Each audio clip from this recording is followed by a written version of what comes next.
Hello, welcome to Shared Experiences here in Catacoi branch. As I said to you last week, we'll be moving from branch to branch during the course of the videos, and here we are on a beautiful day today in Istanbul, and we're going to continue with what I said last week, which will be accents. Now, obviously British accents to begin with, because that's where I was growing up. This is where I was born and raised. And I wanted, first of all, before we go into the accents to have a bit of fun, I wanted first of all to explain a little bit about how the country is split up. As you all probably know, the United Kingdom represents 4 countries. So we have England, Scotland, Wales, and Northern Ireland. That's the United Kingdom. But when we talk about Great Britain, we include all of those 4 countries plus the Republic of Ireland. And I've done it in a little map here just so as to make it a little bit easier. So here we have my map. This is the best I could do in the time that I had, sorry. So Scotland, England, Wales, Northern Ireland, where I come from, and Republic of Ireland. So here we are. And what I'd like to do is just try to help with some of the accents that you may come across when you visit the United Kingdom or Great Britain. And so, starting off, when most people come to the UK, they fly into London. And in London, generally speaking, it's regarded as 3 accents. There's the standard English, which everyone can understand at the airport, customs, police, bar, restaurant, everybody understands that. But there are 2 other accents. One is known as the Queen's accent, which is, for those of you who may have actually watched the Netflix, The Crown, you'll find that that can be quite difficult to learn English, because when the Queen speaks like this, everything is a little bit higher. It's very posh. And many people don't understand the Queen's English, the same as the Queen, because we're not all in that type of education level, shall we say. So this posh accent is actually called received pronunciation.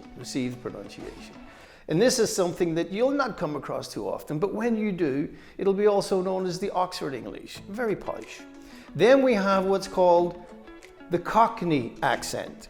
Now this is, generally speaking, the blue-collar area of London, where they talk a little bit like that, man.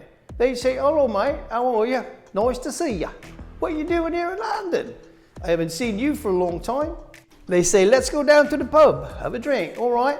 "Yeah, sure, no problem, mate. We can do that. Everything is just totally fine." That's your London accents. 1, Queen's accent. 2, Cockney accent. And 3, standard English. Okay, now we decided to leave London, great city as it is, and move west. We're going to go to the West Country, which is the term for the area. And the biggest city in that area is called Bristol.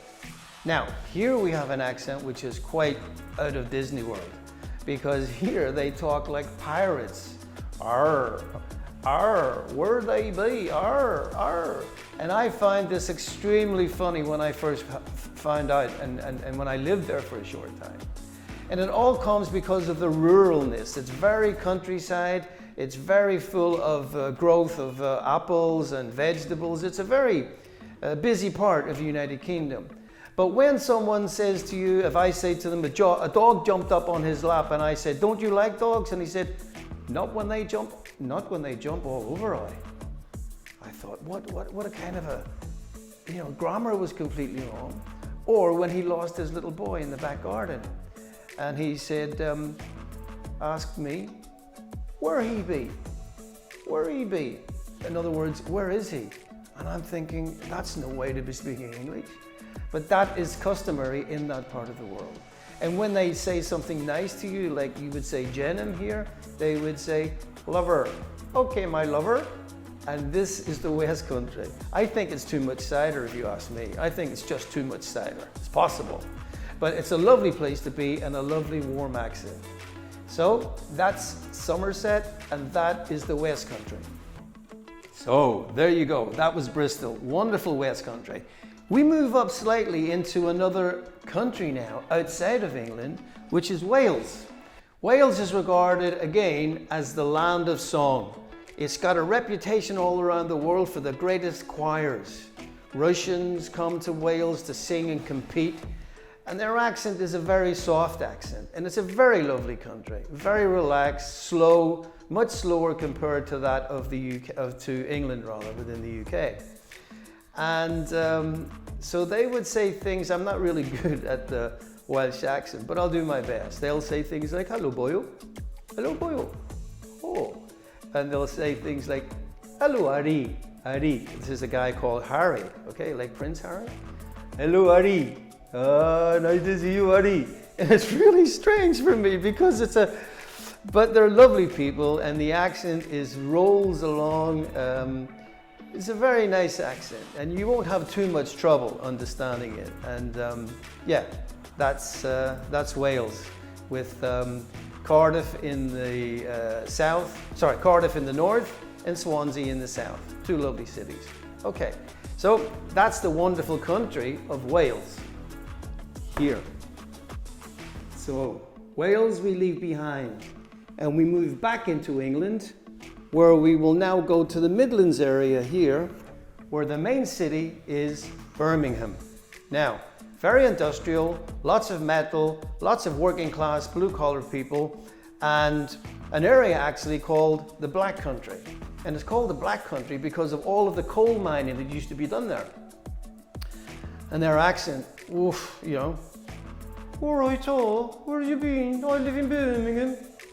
Again, everything's lifted up to a very high level, and it's not one of my favorite accents, I'll be honest with you, in the UK.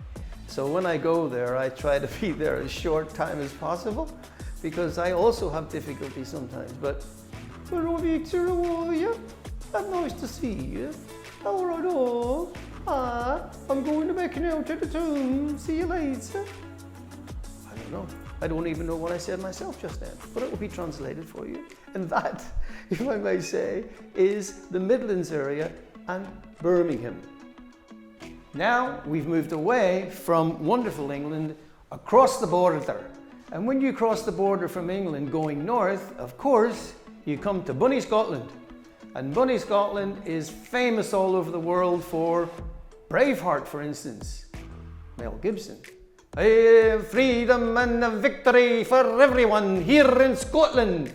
It's just a little bit of the Scottish accent, but it's renowned everywhere since that movie was made.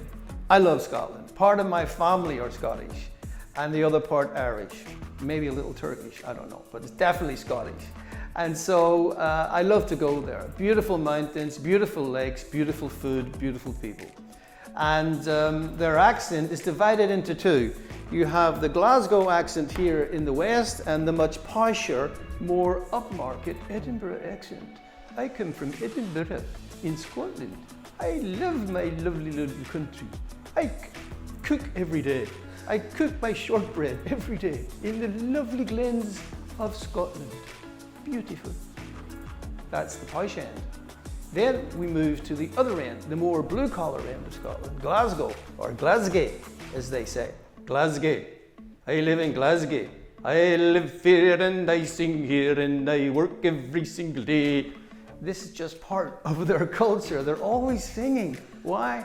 Because they're usually always drunk also. I go every day to sing my work and I come back every day. Donald, where's your trousers? Donald, where's your trousers? That's what that means. Donald, where's your trousers? I love Scottish, it's beautiful. But you may have to work a little bit on it when you're up there. Now we're going to cross the water to Ireland. Ta-da! Now we've moved across the sea to Ireland. If you ever go across the sea to Ireland, it may be at the closing of the day. I'm not going to sing anymore because it'll make me cry. All Irish people cry when they leave Ireland and they think about it, not me. The accents in Ireland are very different. I'm going to go first to the Republic of Ireland, where the capital, as I'm sure you know, is Dublin. I'm a Dublin man. I've been living in Dublin all my life. I love Dublin. I drink lots of Guinness and I drink a little bit of whiskey as well. It's a wonderful, wonderful drink. You should come here to Dublin anytime you want. You're more than welcome.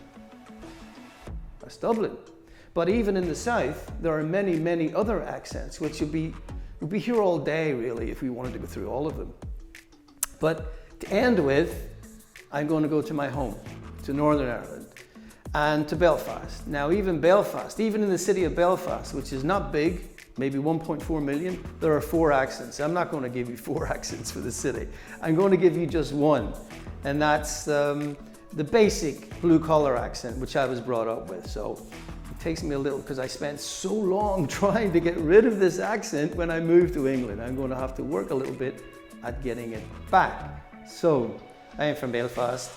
I was born in Belfast all my life. I was here, I went to school here, and I've got lots of friends, and we have very famous people from Belfast. George Best comes from Belfast, he's a footballer.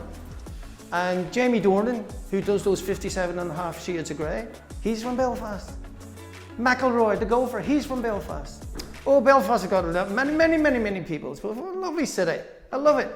And when I go home, I try not to speak like this, but I often do. That's just the way Belfast is. It's a great wee city. I like it. But I'd rather live in Turkey right now. So, I hope you've enjoyed some of the accents that I'm sorry my accents are not brilliant, but it's entertaining. And it means also that you don't have to visit the UK or Great Britain.